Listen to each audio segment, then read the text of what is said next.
Vamos, hermanos, a abrir la palabra del Señor y en esta ocasión lo hacemos en la carta a los Hebreos. Vamos a buscar el capítulo número 1. En la última oportunidad estuvimos finalizando el estudio de Segunda de Tesalonicenses. Ahora vamos a iniciar el estudio de la carta a los Hebreos, el cual vamos a ir desarrollando versículo a versículo, como siempre lo hacemos con cada libro de la Biblia.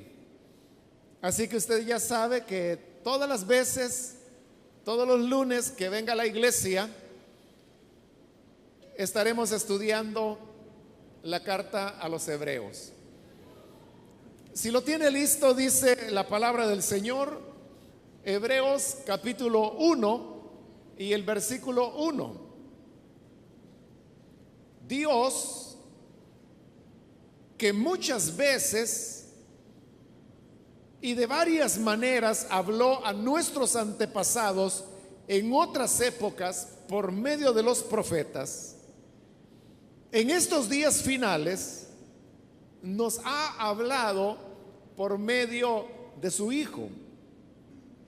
A este lo designó heredero de todo y por medio de él hizo el universo. Amén. Hasta ahí dejamos la lectura. Pueden tomar sus asientos, por favor, hermanos.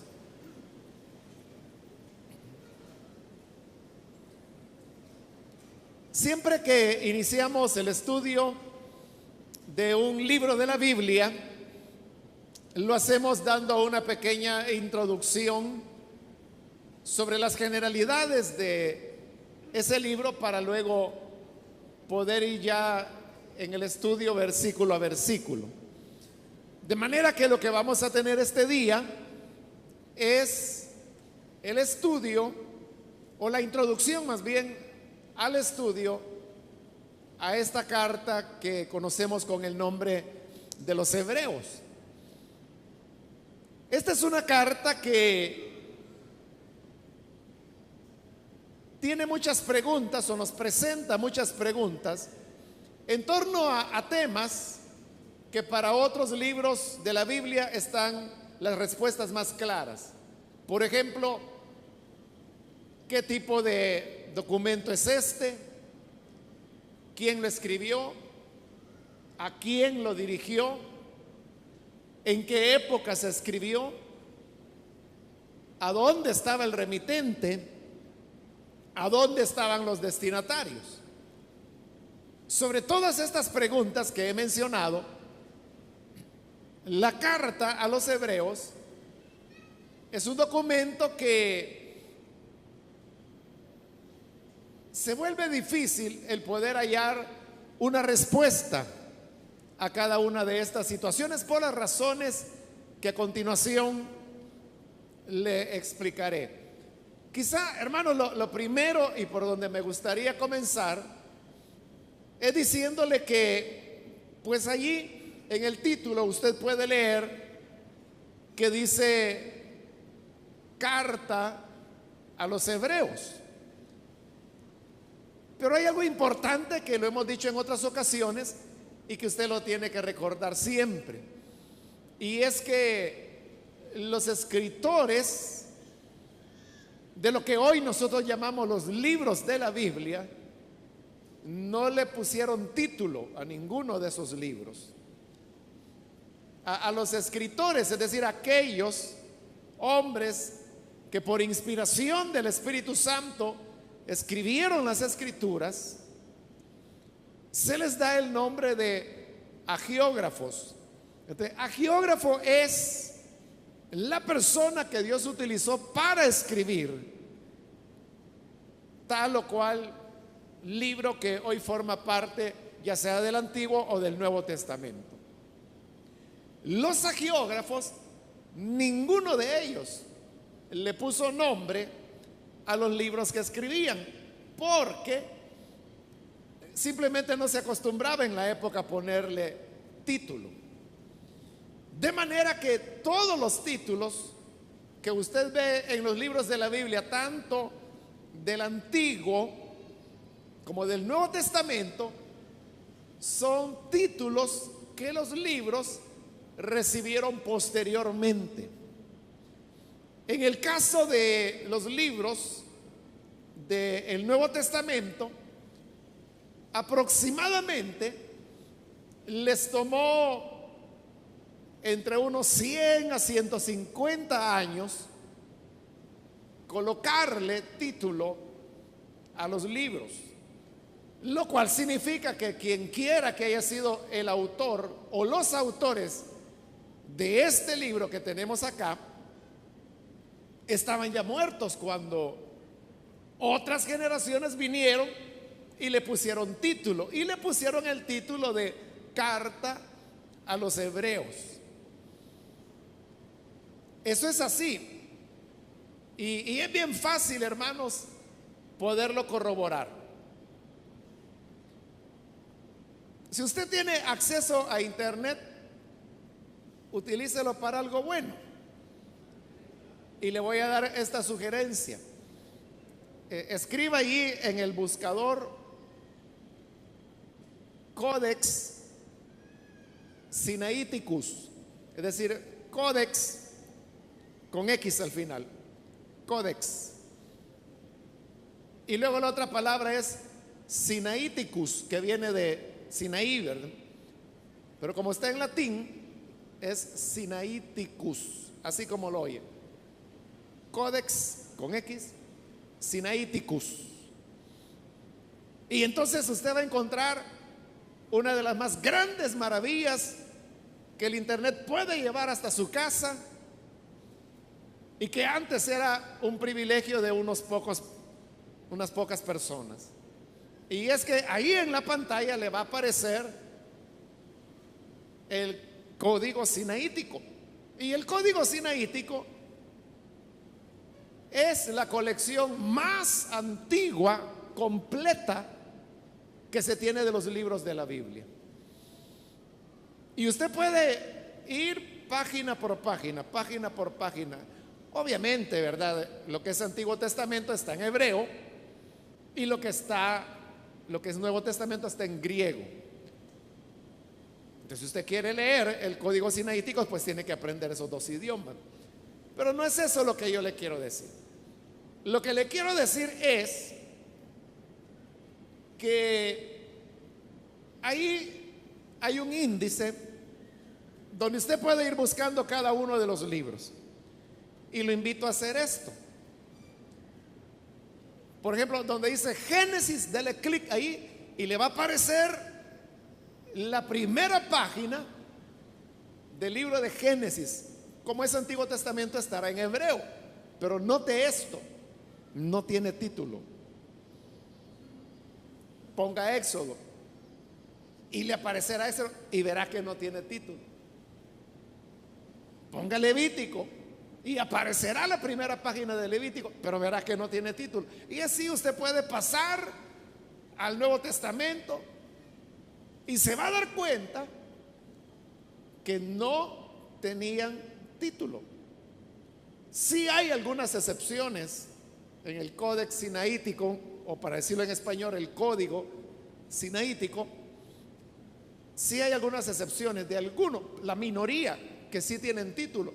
Pero lo tienen porque recuérdese que el código sinaítico es una colección de diversos manuscritos. Unos eran más antiguos y otros menos antiguos. Los que tienen título son los menos antiguos. Pero recuerde, le acabo de decirle que la mayoría no tiene título. Haga la prueba. Entonces no me crea a mí.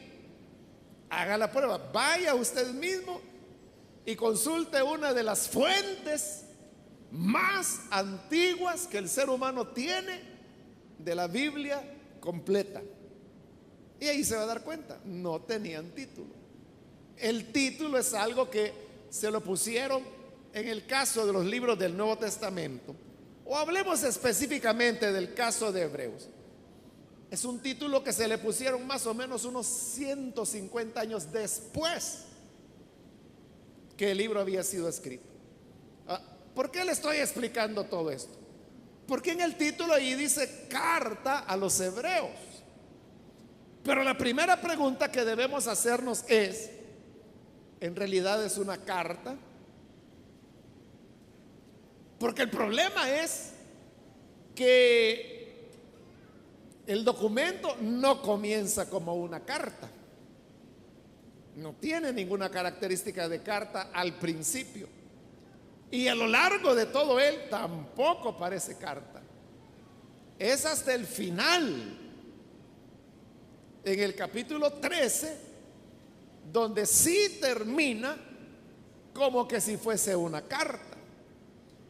Pero hay algo interesante, y es que todas esas características de carta aparecen solo en el capítulo 13 de Hebreos, que es el último. Si usted le quitara ese capítulo 13, se va a dar cuenta que todo este documento que le llamamos carta, porque así le pusieron en el título a saber quién, y los títulos ya no fueron inspirados por el Espíritu, resulta que no tiene nada de carta. Y no solo eso, sino que en el capítulo 13 que le dije que, o sea, da la impresión que el documento que se escribió no era una carta y que tenía 12 capítulos, aunque la división en capítulos y versículos es todavía más posterior al título. Pero da la impresión que Hebreos terminaba donde hoy termina el capítulo 12. Y el 13 es como algo que le añadieron posteriormente, donde ya iban saludos y características de carta. Pero es interesante que en ese 13, en ese capítulo probablemente añadido, lo cual no significa que no sea inspirado, simplemente significa que se le añadió después cuando se iba a enviar. Se dice, refiriéndose al documento, que se trata de una exhortación. Y sabe que era a lo que en el siglo primero y segundo la iglesia le llamaba exhortación. Era a lo que hoy nosotros le llamamos una predicación o un sermón. Entonces, da la impresión que Hebreos no era una carta, no tiene ninguna característica de carta, excepto el capítulo final y más bien los versículos finales, que como le digo, da la impresión de que se añadió después. Entonces, si usted quisiera saber, bueno, cómo eran las predicaciones de la iglesia primitiva, aquí tendríamos una. Esta es una predicación completa que va de principio a fin, que hoy nosotros le llamamos Hebreos, y que le llamamos carta porque a alguien se le ocurrió 150 años después de haber sido escrita ponerle el título de carta. ¿Y cómo predicaba la iglesia primitiva? Pues lo sorprendente, hermanos, es que ellos predicaban y enseñaban igual que como yo lo estoy haciendo en este momento. Es decir, tomar un pasaje de la Biblia y comenzar a explicar lo que ese pasaje significa. Claro, Hebreos es un documento que no se basa en un solo pasaje de la Biblia, sino que son muchos pasajes. Fundamentalmente son citas de salmos, pero también hay citas del profeta Jeremías, pero fundamentalmente de salmos. Entonces, es tomar un pasaje de la escritura que había en esa época, que era el Antiguo Testamento, y comenzar a explicarlo, es decir, exactamente lo mismo que estoy haciendo hoy. Entonces, más bien parece que Hebreos fue un sermón que iba a ser predicado, o que fue predicado. y que alguien vio que era como útil para una situación que se estaba viviendo en alguna iglesia o grupos de iglesias. Y entonces le añadieron el capítulo 13, donde van los saludos, elementos más locales, y termina como carta y lo enviaron. Y así es como el documento quedó en las Escrituras y lo tenemos hoy con nosotros. Entonces, aunque se llama carta, todo apunta a que no fue escrito como carta. Bien, el segundo elemento que podemos preguntarnos es: ¿quién es el autor? ¿Quién escribió la carta a los hebreos? La respuesta es: no se sabe. No se sabe quién escribió la carta a los hebreos, porque es una carta anónima, pero anónima en el sentido que no se dice quién sea el autor, ni de manera directa ni de manera pseudográfica. No se dice nada. Como no se dice nada, a lo largo de la historia ha habido muchas opiniones. Algunos han dicho que la carta fue escrita por Bernabé, otros han dicho que fue Pablo quien la escribió, otros que fue Lucas, otros han dicho que fue Clemente, otros que fue Silas, otros que fue Pedro, otros que fue Marcos. En fin, la cantidad de nombres que se han mencionado es tan amplia como amplia es la imaginación humana. Pero en realidad no se sabe quién la escribió. Y vea que esto es bien interesante, que para el siglo segundo ya la iglesia reconocía Hebreos como un documento inspirado por Dios. Es decir, lo reconocía como escritura. Pero mire qué interesante. Durante todo el siglo segundo y tercero, la iglesia sostuvo que Hebreos fue una carta o un libro escrito por Bernabé. Es decir, por aproximadamente 200 años, la iglesia que nosotros llamamos primitiva creía que Hebreos había sido escrito por Bernabé. Y es hasta el siglo cuarto que algunos comienzan con la idea que el autor era Pablo. Pero después de 2 siglos que la iglesia había creído que era Bernabé. Y luego comenzaron ya a aparecer otros nombres que suman pues todo lo que yo le he dicho. No obstante, en la actualidad, la idea que predomina en bastantes personas es que el autor de la carta a los hebreos es Pablo. ¿Pero por qué creen que fue Pablo? Por simple tradición o por simple inercia. Es decir, hay personas que no se fijan y dicen: hermanos, vamos a leer en la carta del apóstol Pablo a los hebreos. Y yo le preguntaría: ¿y de dónde saca que fue Pablo? Que es carta de Pablo. O sea, simplemente lo dicen por una inercia, por decirlo. Pero como es la idea más predominante, ¿no?, que fue Pablo quien la escribió, entonces preguntémonos: ¿hay evidencias que indiquen que Pablo pudo haber sido el autor de Hebreos? La respuesta es que hay ciertos elementos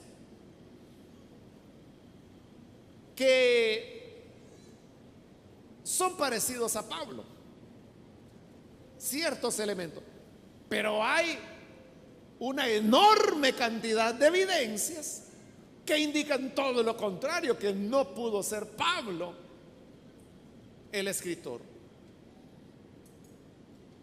Y podemos comenzar con detalles, como por ejemplo, que usted los puede ver leyendo cuidadosamente la escritura.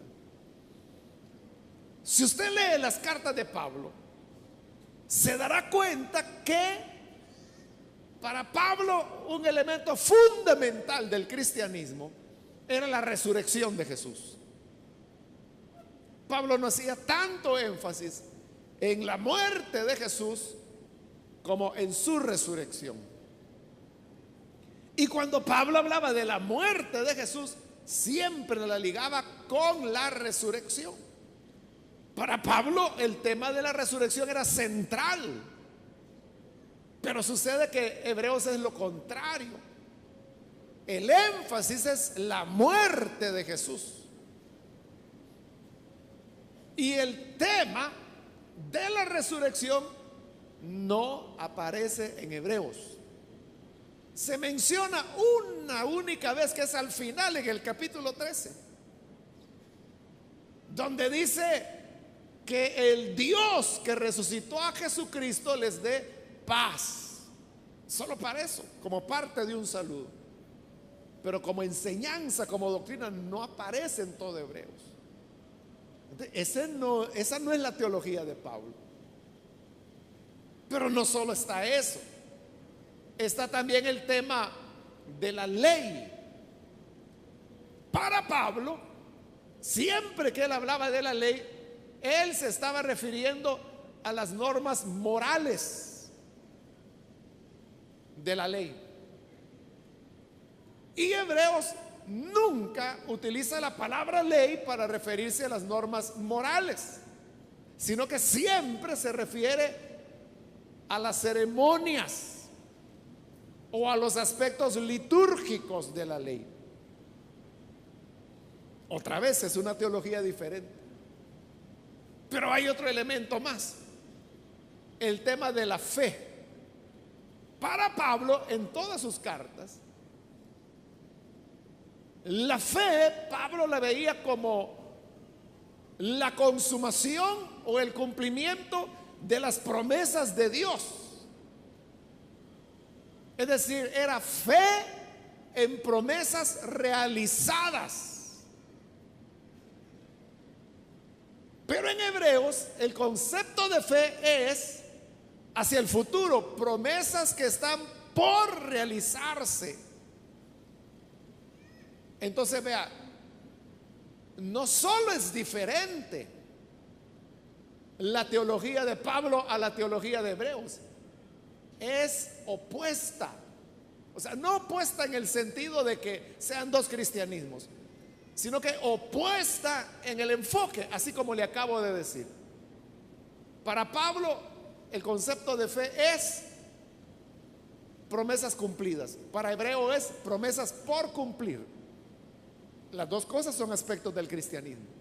Pero Pablo nunca habló de ese sentido futuro de la fe, que es como lo enfrenta Hebreos.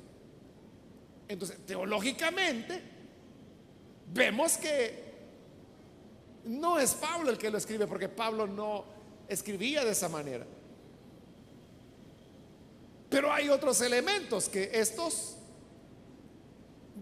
los que le acabo de decir, se notan si usted lee con cuidado las cartas de Pablo y luego lee Hebreos. Va a ver la diferencia. Las diferencias que le he mencionado.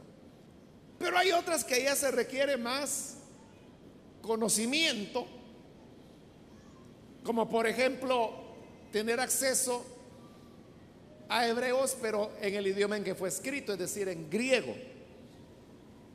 Y si usted hace eso, va a encontrar algo. Y es que, bueno, Hebreos tiene un griego fino. O sea, quien escribió Hebreos era excelente en el manejo del griego. Por eso es que algunos creen que fue Lucas, porque las obras de Lucas, el Evangelio y los Hechos, es un excelente manejo del griego. Pablo no es que no manejara bien el griego, lo que pasa es que Pablo escribía como hablaba. O sea, da la impresión, bueno, no la impresión, así era, ¿verdad? Que Pablo simplemente estaba hablando, dictando, y había un secretario que lo que Pablo decía, así espontáneamente, él lo iba escribiendo. Así se hicieron las cartas de Pablo. Por eso es que las cartas de Pablo son como muy espontáneas, algunas veces no muy ordenadas. Pero Hebreos es una carta o un documento muy bien elaborado, tan ordenado que hasta presenta una característica que no es muy común, ni en la literatura bíblica ni en la literatura de la época, y es lo que se llama la aliteración. Aliteración. ¿Y qué es aliteración? Es cuando un escritor escribía utilizando la misma letra para iniciar cada una de sus frases. Es muy parecido a lo que hoy nosotros le llamamos acróstico, que es como una especie de poema, dice la gente, ¿verdad? Aunque no tiene mucho de poema. Y que la primera letra de cada línea es la misma. Entonces, eso se llama aliteración. Por ejemplo, el versículo 1, nosotros no lo notamos porque está en español, ¿verdad? Pero si lo tuviéramos en griego, usted podría ver que solamente en el versículo 1, la letra pi, que es una letra griega, que tiene el sonido de la P nuestra, la letra pi aparece 5 veces en el versículo 1. Porque cada vez que aparece está al principio de una línea. Entonces, fíjate, el cuidado del autor, que supo ordenar las palabras de tal manera que la primera letra de cada línea fuera la misma. En el caso del versículo 1 es la letra pi, que se repite 5 veces. Eso no lo hacía Pablo. O sea, porque Pablo no estaba pensando en cuál era la letra y llevar ese orden. No, Pablo hablaba y expresaba y nada más. Eso nos lleva a otro tema, y es que muy probablemente Hebreos no es un documento dictado, sino que fue alguien que directamente lo escribió,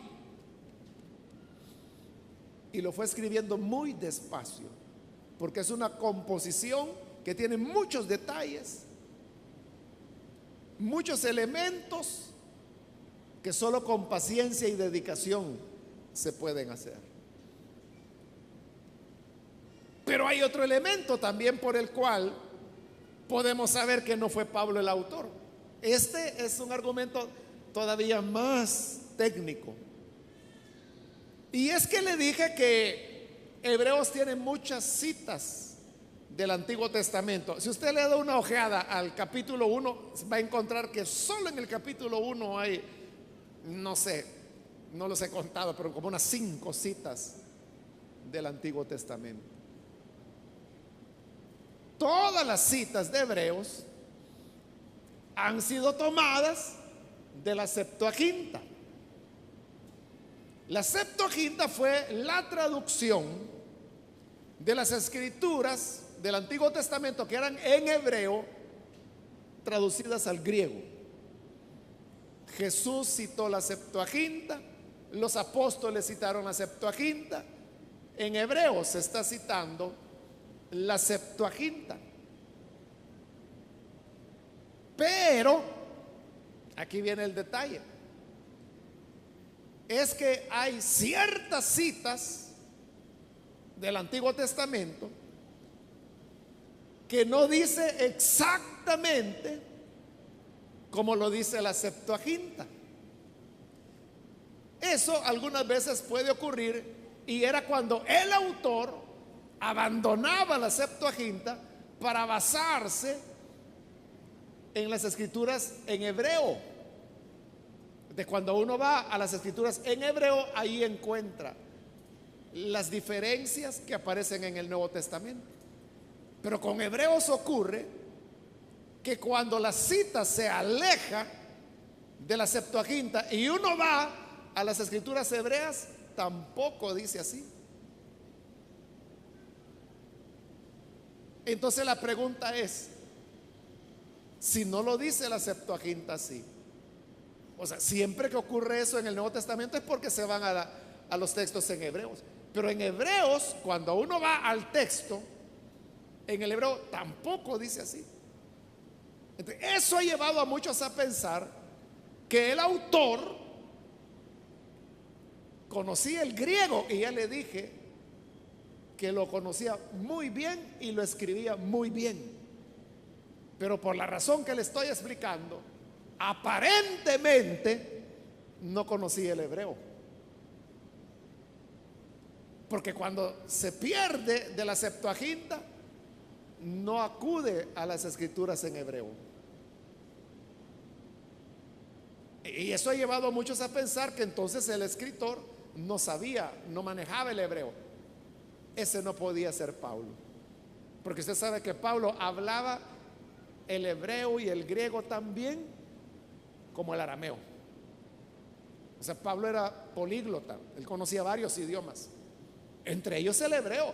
El mismo libro de los Hechos dice que cuando él habló en Jerusalén, que ya lo habían capturado los soldados romanos, él pidió hablar.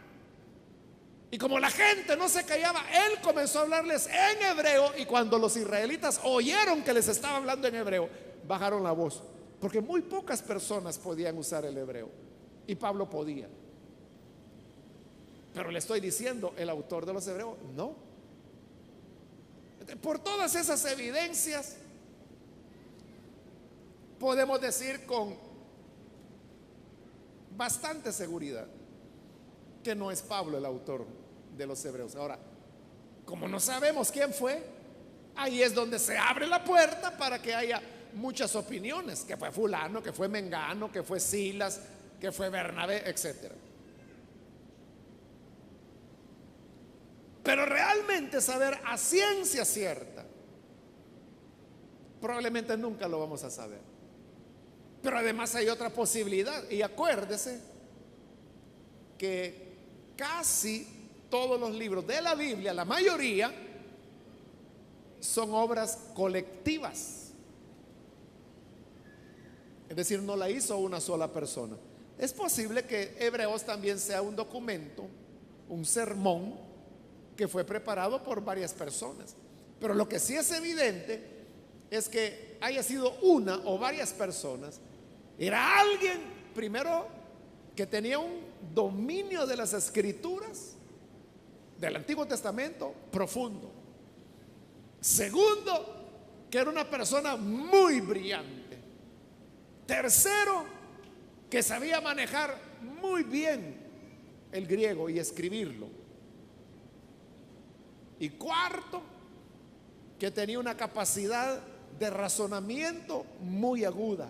Es decir, fue un creyente brillante, o un grupo de creyentes brillantes quienes escribieron la carta o el sermón que hoy conocemos como a los hebreos. Pero no sabemos. Y fíjese que lo curioso es que pronto, muy pronto, la iglesia olvidó quién era el autor. Porque para el siglo segundo ya nadie sabía quién era el autor de Hebreos. A diferencia de las cartas de Pablo, que todo el mundo sabía cuáles eran las cartas de Pablo. Entonces, si Hebreos hubiera sido escrita por Pablo o por Bernabé o por cualquiera de esos personajes famosos, la pregunta es, ¿por qué la iglesia lo olvidó tan pronto? Porque le digo, no habían pasado 100 años y ya nadie sabía quién había escrito Hebreos. Eso lleva a otros estudiosos a pensar que entonces no fue ninguno de los famosos. Porque si hubiera sido cualquiera de esos nombres famosos, Pedro, Lucas, Marcos, Bernabé, Silas, Pablo, son nombres muy fáciles de retener. Pero si lo olvidaron tan pronto, es porque lo escribió alguien que no era tan famoso, que era brillante, un brillante pensador, un gran teólogo, pero como que no era muy conocido. ¿Por qué no fue muy conocido? Eso nos lleva a otro tema, que es cuándo se escribió lo que hoy llamamos la carta a los Hebreos. Por el contenido, sabemos que esta carta no es de las primeras, sino que son ya posteriores, pero no muy posterior, porque Clemente en el año 96, fíjese, 96 después de Cristo, él ya hacía referencia a que había este sermón a los hebreos. En el año 96 todavía no había sido escrito las cartas de Juan, por ejemplo. El Apocalipsis no había sido escrito. Entonces no significa que fue de los últimos, pero más o menos por ahí. Pero si uno retrocede hacia adelante, uno encuentra que aquí hay ya un pensamiento totalmente completo, una claridad total, que una cosa era el cristianismo y otra cosa era el judaísmo. Eso es algo que le tomó tiempo a la iglesia. Pero también hay varios versículos que los vamos a ver en su momento, en los cuales vamos a encontrar que se habla de los sacrificios que se ofrecen en el santuario, porque no dice templo, sino que dice en el tabernáculo, pero que lo pone en tiempo presente, los sacrificios que se ofrecen en el tabernáculo. De cómo está en presente, da la idea que todavía estaba el templo cuando fue redactada este documento. Y sabemos que el templo fue destruido en el año 70, pero la guerra que culminaría con la destrucción del templo había comenzado unos 4 años antes. Entonces muchos piensan que la condición que se vivía ya era una condición de guerra. O sea, la guerra ya había comenzado y comenzó en Galilea. Algunos entonces dicen esas condiciones de guerra, de peligro, y bueno, y que terminó con la dispersión final de Israel, la destrucción de Jerusalén y del templo de manera definitiva, que hasta hoy no ha vuelto a ser reconstruido. No permitió que el autor de un documento tan hermoso como este llegara a ser tan conocido, muy popular, y por eso se cree que la iglesia tan pronto lo olvidó, aunque el documento se preservó. Aquí lo tenemos. Bien, entonces ya dijimos, no sabemos quién lo escribió, no podemos tener certeza de cuándo se escribió, y consecuentemente tampoco podemos tener certeza a quién se les escribió, a quién iba dirigido. ¿Por qué no sabemos a quién iba dirigido? Por lo que dije al principio, que no es una carta. Todas las cartas comienzan diciendo a quién va dirigido. Vea cualquier otra carta, la que usted quiera, de Pablo o de quien quiera. Comienzan diciendo a quién va dirigida la carta. Hebreos no dice a quién, porque no es una carta. El documento no dice a quién se escribió la carta. Entonces, ¿por qué después le pusieron el nombre de Hebreos? Porque si usted ha leído Hebreos ya se habrá dado cuenta que el documento va escrito para personas que tienen mucho conocimiento, sobre todo de los ritos del judaísmo. El templo, los lavacros, los sacrificios, la manera como estaba distribuidos los muebles dentro del santuario. Es decir, era gente que sabía de eso, sabía de Moisés, sabía de los ángeles.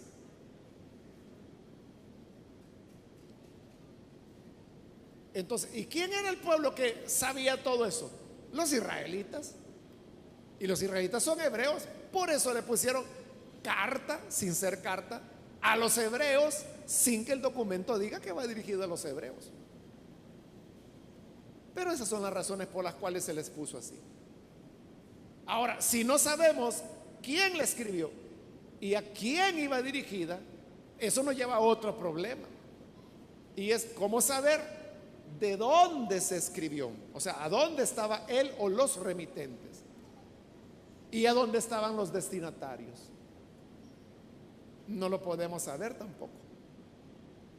En el capítulo 13 habla que los hermanos de Italia los saludan, pero eso no ayuda mucho, porque ya dijimos que hay bastante evidencia que el capítulo 13 es algo que se escribió posteriormente, no como parte del documento. Y por otro lado, aunque fuese parte del documento, el que haya sido escrito desde Italia no significaba que la persona residía en Italia, porque había mucha rotación, sobre todo entre hebreos.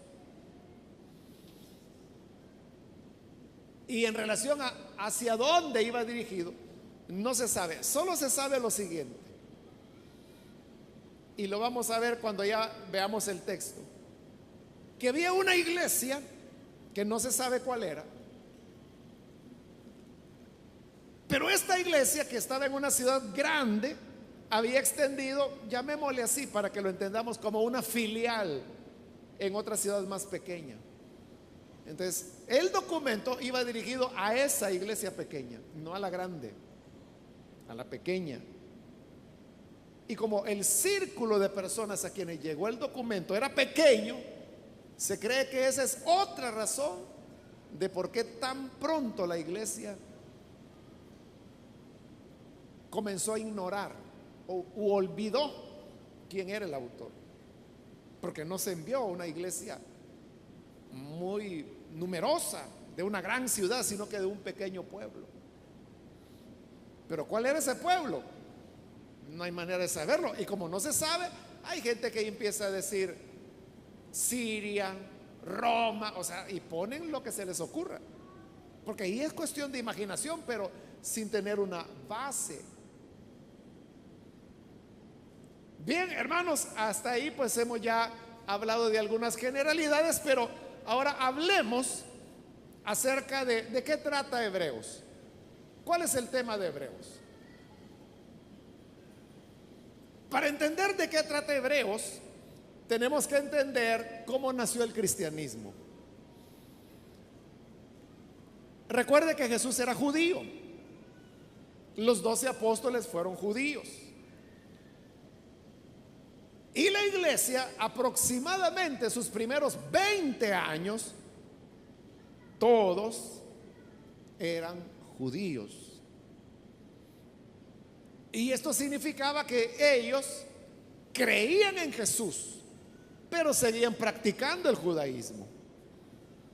En el libro de los Hechos usted lo puede ver. Ahí en el capítulo 3 usted encuentra a Pedro y Juan yendo al templo a las 3 de la tarde porque era la hora de la oración, porque esa era la hora cuando se ofrecía el sacrificio vespertino. Y por ofrecerse el sacrificio vespertino a las 3 de la tarde era cuando las personas aprovechaban a ir a orar. Y ahí va Pedro y Juan. Entonces vea, ellos han creído en Jesús, son apóstoles de Jesús, pero siguen asistiendo al templo judío, a ritos judíos que incluía un sacrificio vespertino. Entonces vea, cuando Jesús murió en la cruz del Calvario, lo vamos a ver en esta carta a los Hebreos. Dice que cuando Jesús murió en la cruz del Calvario, Él ofreció un sacrificio de una vez y para siempre, que no necesita ser repetido. Y esa es la razón por la cual cuando Jesús murió, dice la Escritura que el velo del templo se rompió de arriba abajo. Usted lo sabe bien eso. ¿De qué significaba la rotura del templo? Que el camino estaba abierto y que ahora todo el que quisiera podía entrar directamente a la presencia de Dios. ¿Y cómo se entraba antes? Por sacrificios. Pero el que el velo estaba roto significaba que ya no eran necesarios sacrificios, porque Jesús había ofrecido el último y perfecto sacrificio. Está claro para usted, ¿verdad? Bueno, ahora, si está claro para usted, ¿por qué no estaba claro para Pedro y para Juan? Que seguían yendo al templo a ofrecer otros sacrificios. ¿Por qué no estaba claro para ellos? Por lo que le dije. Pasaron aproximadamente 20 años en que la iglesia siguió siendo judía y los creyentes seguían practicando el judaísmo.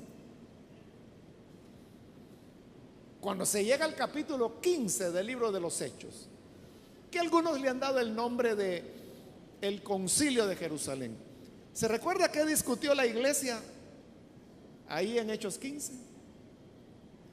La discusión era si los gentiles tenían que guardar la ley o no.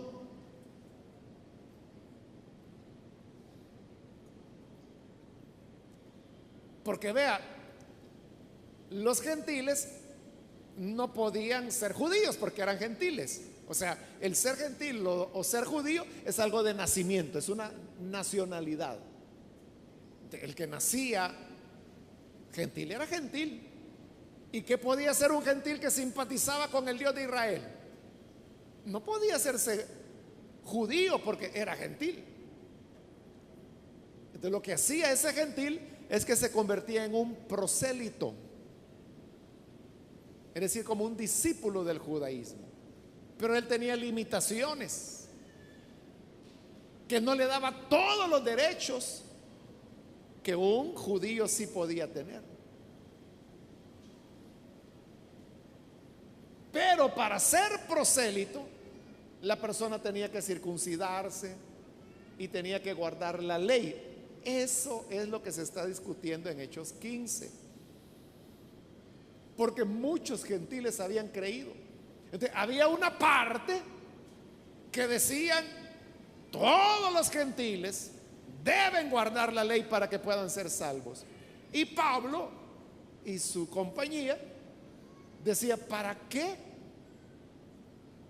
Pedro también estaba ahí. ¿Para qué les vamos a imponer el yugo de la ley si ni nosotros los judíos le hemos guardado? ¿Para qué les vamos a poner límites cuando el Espíritu Santo los bautizó a ellos igual que nos bautizó a nosotros? Y sin obras de la ley, por la gracia. Allí acordaron que no había que obligar al gentil a guardar la ley, que bastaba con la fe en Jesús. Ese fue el acuerdo. Pero ese acuerdo, hermanos, hubo gente que no estuvo de acuerdo. Y por eso es que Pablo después, su gran pelea va a ser con lo que él llama los judaizantes, que eran cristianos que no habían salido del judaísmo, pero querían obligar a los gentiles a que guardaran el judaísmo. Por eso se le llamaba judaizantes. ¿Y sabe quiénes eran los judaizantes?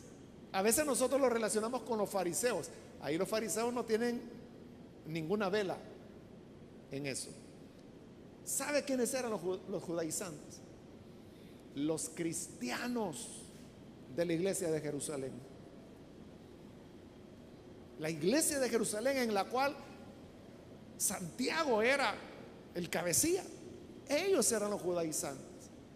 Por eso es que cuando Pablo llega al final del libro de los Hechos a querer predicar a Jerusalén, Santiago le dice: bienvenido, Pablo, pero un momento, debes entender que aquí en Jerusalén muchos han creído y todos son celosos de la ley. Eran los judaizantes, seguían circuncidándose.